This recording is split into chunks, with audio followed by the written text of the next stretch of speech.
এটা হলো hero Glamour bike BS4 ওয়ালা ভেরিয়েন্টের যে সমস্ত গ্ল্যামার গাড়িগুলো আছে এ হলো স্পিড সেন্সার। যদিও আপনার সুপার স্প্লেন্ডার আরও যে সমস্ত গাড়িগুলো স্পিড সেন্সারের সামনে তার থাকে, কিন্তু এই গ্ল্যামারটার স্পিড সেন্সার তার নাই।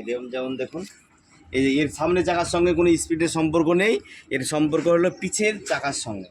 তার জন্য এই সেন্সার ওয়ার্ক করবে। এই সেন্সার ওয়ার্ক করছে না, যার জন্যে মিটারে কাজ করছে না, মানে স্পিড সেন্সার হচ্ছে না, সেন্স পাচ্ছে না স্পিডে। তো এর যে কানেকশান আছে তিনটে, যেমন দেখুন এর তিনটে আছে। একটা হচ্ছে আপনার হোয়াইটে ব্লু পট্টি, গ্রিন পট্টি, হোয়াইটে গ্রিন পট্টি, আর এটা হচ্ছে ব্লু, আর এটা হচ্ছে রেড। এটাতে আপনার সিগন্যাল, এর যে সেন্সার আছে এই সেন্সার থেকে সিগন্যাল মিটারকে সেন্স করবে। আর এটা হলো অল গ্রাউন্ড, আর এটাতে আপনার 2.5 থেকে 5 ভোল্ট আসবে।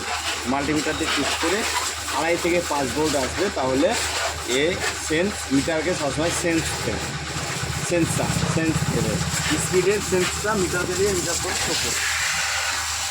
তো এর যে বিস্তারিত কী প্রবলেম হয়েছে সেটা কমপ্লিট করে আবার আপনাদের মাঝে আসবে।